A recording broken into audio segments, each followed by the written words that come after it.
Hi, welcome to the Pool Guy Podcast Show. In this episode, I'm going to try something new, and I'm going to take some of the comments I get on YouTube, and I get thousands of comments every year on YouTube, and I'm going to answer some of these questions that I think everyone can benefit from. So we'll see how this goes, and if you find this to be an interesting segment, Pool Service Pro, open a Leslie's wholesale account today and receive wholesale pricing on products you use every day. Leslie's Pool Supply offers convenient locations that are open 7 days a week. Another great benefit of opening a Leslie's wholesale account is Leslie's referral program. Get referred to a customer looking for weekly pool service. Save time and money and grow your pool service route and become a Leslie's Pro. So someone asked on one of my videos where I show them cleaning a DE filter, and they asked, do you take the pump lid off when you clean a filter? And I guess part of the comment from another video, he commented on a couple videos, is that the person who taught him always took the pump lid off when they took the lid off the filter. So what is the logic behind taking the pump lid off when you take the filter lid off? There's a couple of things that happen in some situations or some pools.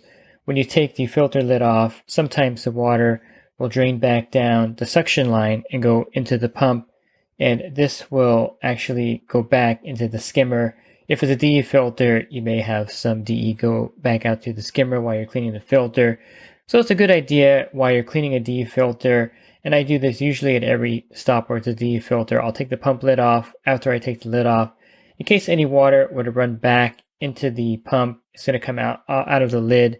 This also helps drain some of the filters down more rapidly also. So if you're doing a cartridge filter and you remove the drain plug and it's going really slow, you can take the pump lid off, and that should accelerate the water from evacuating the filter. So it's not technically a necessity, but it does help sometimes with certain pools where you may have some of the dirty filter water running back down to the pump, down the skimmer line, back to the skimmer into the pool. One thing you can do while you're cleaning the filter, and I suggest you do this whenever you clean the filter, and try to time it so that this works out well for you. If there's a saltwater generator with a salt cell, it's a good idea to go ahead and take the salt cell off and clean it the same time you're doing the filter. You have the pool system down anyway for several minutes to 15 to 20 minutes depending on the filter and how long it takes you to clean it.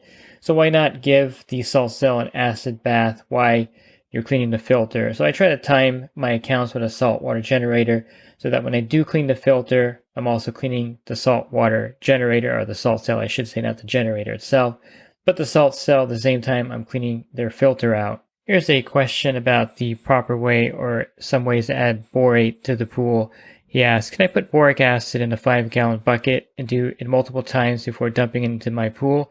I don't want a bunch of powder sitting on the plastic pool bottom. So obviously it's a vinyl pool, and he doesn't want to put the boric acid powder directly into the pool. Something that I think is wise. You don't want anything to be on a vinyl liner, even though I don't think the boric acid powder is a big deal. But of course, you just want to be more cautious than anything with a vinyl lined pool. So there's a couple things you can do. You can get a pre-blended boric acid kind of formula, or borate, I should say borate product, like BioGuard Optimizer. And this is specifically designed to be introduced through the skimmer of the pool. It's specially formulated to be pH neutral, so you can actually add the BioGuard Optimizer directly into the skimmer. And I think this is an easy way to add boric acid if you have a vinyl liner pool or fiberglass pool. If you have a cement, concrete, plaster pool or PebbleTech pool, you can just broadcast the boric acid powder directly into the pool and then brush it if you want, but it's not going to damage the surface of a regular pool. But for a vinyl and fiberglass pool, I think it'd be better, and it'd be more on the side of caution, to use a pre-formulated borate product like BioGuard Optimizer that's designed to go directly into the skimmer of the pool. Here's one from the recent PoolLab 2.0 or water tester video, as it's called in the United States. Someone asked me, is the PoolLab 2.0 better than the LaMotte ColorQ 2X Pro 7? And I would say better. I don't know if I would use that term better. It does more test parameters. It does 24 test parameters, and I think the Water ID folks can add more test parameters to what they're calling the PoolLab 2.0 in the European market and the water tester in the US market, mainly because of a trademark issue with a company here that has the PoolLab branding in the States. So they can't use that. So they're calling it the water tester, Not a very clever name, but effective because it does test the water. It is a water tester.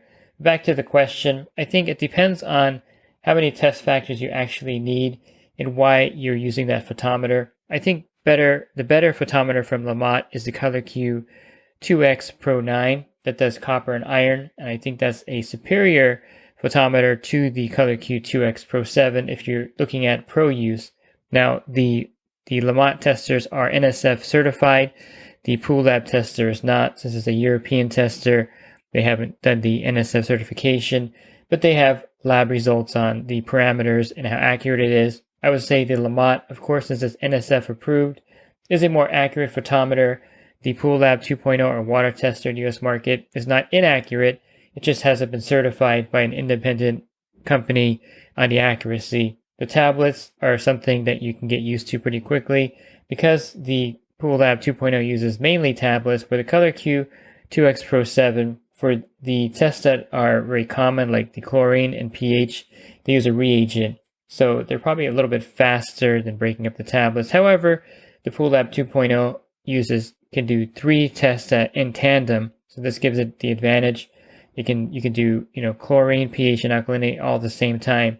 So is it a better tester? I think it's a more versatile tester, and time will tell if it is actually the better tester. It just came on the market a month ago, so it's relatively new. But of course, they're using the proven PoolLab 1.0 formula and electronics and all the components. So I think you can rest assured that the 2.0 is not a actual brand new product, although it has new features that make it a little different than the PoolLab 1.0. This one here was a comment on my green pool video that I put up many, many years ago. I think in 2012 actually, or 2013, maybe 2012. And he says, how am I supposed to run a D filter 24 hours when it fills up with algae gunk so the pressure is at 30 psi in under 50 minutes? And that was after I took it all apart, thoroughly cleaned it, and then recharged it. I'd have to clean it 30 plus times to run it for that long. So if you are cleaning up a green pool and you're watching my video, which is a shock and awe method, where you just put so much chlorine in the pool that if an elephant fell in there, it would kill it. This is an effective method in most cases, but if your pool is that far gone, and if your DE grids are older, you're going to have a tougher time doing the shock and awe method. I grant you that. The grids, if they're aged like 3 or 4 years, or if they have holes in them, replacing them during this process is probably optimal. A lot of people think it's counterintuitive, like, hey, I have a green pool, I'm going to use my grids that are in the filter. The thinking is, I wouldn't want to ruin my new grids with all this algae and gunk, so I'm just going to keep using the old grids in there while I do the green pool cleanup. But it's like saying you're going to, race your car with old tires on it because you don't want to ruin or wear down the new tires. But are you going to be effective in that race? I mean, are you going to corner correctly with the old tires? Why not just put new tires on there and have them wear a little bit during the race? And the same thing when you're doing a green pool cleanup with a D filter. Why not replace all 8 filter grids? And this will definitely help with the process. And this is something that can definitely move the needle in this case. However, the way he's describing his pool, I think it's too far gone for the shock and awe method, and he'll probably have to do the flock method, which is what I recommended. The flock method is basically using aluminum sulfate. They also have a liquid flock. Looking at the label to see how many pounds you have to add to your pool or how much liquid you add to the pool. Then you would run the pool and recirculate if you have a multi-port valve for 30 minutes. And then you would turn everything off for 24 to 48 hours and let everything settle to the bottom. The only drawback with the flock method is you have to have some way to vacuum it out. So if you have a D filter with the push-pull piston, you really can't vacuum out the waste. So this flock method is mainly for pools that have a multi-port backwash valve with a waste mode, so you can vacuum it out, because if you're adding 8 or 10 pounds of aluminum sulfate plus all the dead algae drops to the bottom, you're going to be vacuuming out like 20 pounds of gunk, and you really can't do that into the filter because that's the problem he's having currently with his filter clogging up with just the algae circulating in the water going through the filter. So the flock method requires a portable pump to pump it out or a waste mode. But if you have a green pool that's that far gone and you don't want to drain it, in California you really can't drain a green pool anyway. It's against the law to drain it. You have to turn it back to blue, which is kind of counterintuitive, but this is California and we're kind of like the nanny state. And if you're in another area where you can drain the pool without breaking any laws, I suggest draining a pool at that state, putting fresh water in if the pool is that far gone that the shock and awe method can't clean it up. Here's another borate question. I added 3 boxes of 20 Mule Team Borax in my saltwater pool, but it made it very cloudy. Can someone tell me how to correct this? Well, I would suggest adding, if you're going to add the 20 Mule Team Borax to your pool, to charge your pool with borate, or if you want to raise the pH. A lot of times you're using the 20 Mule Team Borax to raise the pH in the pool. You would want to add it to the skimmer with the pool running for 6 to 8 hours. It's got a really high pH. It's not going to damage the equipment or the filter. So adding it through the skimmer is probably the most optimal way to add the 20 Mule Team Borax. Putting 15 pounds of it in the pool is definitely going to cloud it up. It's like adding 15 pounds of baking soda or soda ash directly to the water. So to cloud it up, the best solution is just to continue running the pool 24 to 48 hours, keep it circulating. It'll eventually be filtered out and clear up. So there's not much you can do immediately, but in the long run, if you run that pool with anything you add that's like a baking soda type or soda ash or even the 20 Mule Team Borax, you're going to have to run the pool longer. I don't have any problem adding these products directly into the skimmer. That way it goes to the filter. You'll get some blowback, but nothing to the amount where it's going to cloud the pool up. All these products are high in pH, so they're not going to damage the equipment, and I recommend adding any of these powders through the skimmer to prevent cloudy water when you add it directly to the pool like this person did. Here's a comment that was posted on the FlowViz Flow Meter, and I get a lot of this for other products also, but it says, "It's crazy how this piece of plastic costs like $100. He's talking about the retrofit FlowViz where you just take the top of the check valve off and you drop in the FlowViz, and this makes your Jandy check valve a flow meter, and it's like $100, which is, not unusual for the pool industry.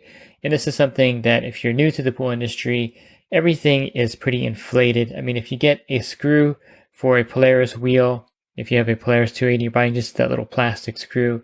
It's like $8 for that thing. It's ridiculous. Any little part is, you scratch your head. You're like, hey, how can this be so expensive? It looks like, costs like 10 cents to make. And this is one of the things about the pool industry. There's a lot of course, R&D and research going into making any pool product, really. So you're paying for the R&D, you're paying for the tech, and you're really paying for the fact that, hey, no one else makes this product. And so, you're not going to find it cheaper anywhere. You can't make it yourself. And it's probably priced that way for that reason. A lot of products are priced that way in the market because they're unique and you can't get them anywhere else. You can't make it yourself. Therefore, you have to pay for it. And again, it's not like they're gouging you because it goes through many channels. You have the manufacturer, and then, of course, they have to send it to a wholesale, and then the wholesale sells it to a retail. And this is how prices kind of inflate. I was on a cruise one time and I was sitting next to someone who sold books for colleges. And I said, hey, why are the college textbooks so expensive? She goes, well, it's because they pass through like 8 different channels before they get to the college. And that's why a 200-page textbook is like $250 by the time you buy it. And it just depends on how many channels that product passes through. I don't think FlowViz sells direct online. And so they have to go through the channels in the industry, and then each time it goes through one particular outlet, the price, of course, increases. And then you have a piece of acrylic that looks like it should cost $30, but it costs $100. And then this question here, I get a lot on the acid wash video that I filmed, or I have a couple acid wash videos, and it says, how much does this process cost? And this one says on a standard 12,000 gallon gunite pool. This varies by region. I mean, the prices from Texas to Florida to California are all over the place. So it's hard to say how much this process costs because after you watch the video, you may not want to do it yourself. You may be like, well, I just rather would hire somebody. And I'll just use California as my example in my local area. So it depends on which pool company you hire also. But there are companies in my area that will start a 12,000 gallon acid wash for about $500. Now that's probably on the low end in a lot of cases. This includes draining the pool, doing the acid wash, and then you refill your pool by yourself. And that's rather on the low end. So figure $500 is probably the lowest bid you're going to get on that size pool. And it can go as high as $1,000, I would say, in some cases, depending on the actual process, what needs to be done. Each pool is a little bit different. So they have to assess it and they have to, each pool is going to be priced differently based on how far gone it is, what they have to do. So you figure you just have to get quotes. I would say get 3 quotes, because you always want to get 3 bids on anything you do, whether it's an acid wash or getting a toilet replaced or getting your kitchen remodeled. So get 3 bids and see which company you think knows what they're talking about. And there's some cautions with draining your pool for an acid wash. You want to make sure that the air temperature is not in the 90s, close to 100, because the pool is drained just for one day. That could damage the plaster, especially if it's older. You never want to drain and acid wash a plaster pool that has chips in it, nor a PebbleTech pool that has cracks in it. Could make this much worse. And you just want to be cautious whenever you drain any kind of pool. And people worry about the pool popping out. I can tell you that's extremely rare. There's a builder in Florida that has built over 2,000 pools, and he only had 1 or 2 pop-outs in the whole time he's been building pools. And the one he remembers is, it was raining about 8 inches of rain that day, and the pool was already built, and they just finished gunite it, and they plastered it, and then he got that 8 or 10 inches of rain, which is unusual, but I know Fort Lauderdale got 25 inches of rain a couple of weeks ago, so it's not unheard of. This saturated the ground, and this caused the pool to pop up. This can happen too if you're draining your pool and you're draining it like into the dirt, and then the dirt gets saturated and the pool could pop up. So there's a lot of things that need to happen for this to happen. You have to have a lot of water in the ground or under the ground for this to happen, because the pool is pretty heavy when it's empty. So this won't happen in most cases. So you can drain a pool in Southern California pretty much without worrying about a pop out. Some parts of Florida you may want to consider the weather, the ground, how wet it is. These things are factors, but it's a really rare occurrence, so I wouldn't worry too much about popping out. But if you are going to do it yourself as a homeowner to save money, you want to follow a lot of cautions there when it comes to, 5 or 6 inches of rain coming in, causing the ground to get saturated, and never drain your pool directly into the dirt around the pool. This can cause the ground to get very saturated with water, especially if it's like 20,000 gallons of water. So these are some things to think about, but the prices vary all over the place, and you can shop around.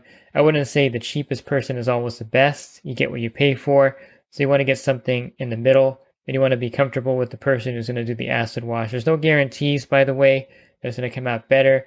More than likely, it's going to come out better, but they can't guarantee the overall look of the pool after the acid wash process is finished. So if this podcast is successful and you kind of like the content where I answer various questions, I'll keep doing them, and I'll keep an eye on the stats of this podcast to see if it is actually something people like listening to.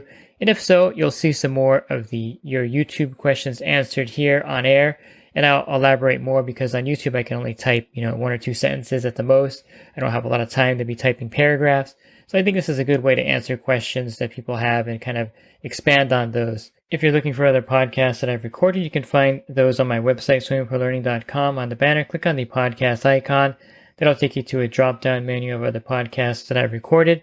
And if you're interested in the coaching program, you can learn more at poolguycoaching.com. Thanks for listening to this podcast. Have a great rest of your week, and God bless. Pool Service Pro. Open a Leslie's wholesale account today and receive wholesale pricing on products you use every day. Leslie's Pool Supply offers convenient locations that are open 7 days a week. Another great benefit of opening a Leslie's wholesale account is Leslie's referral program. Get referred to a customer looking for weekly pool service. Save time and money and grow your pool service route and become a Leslie's Pro.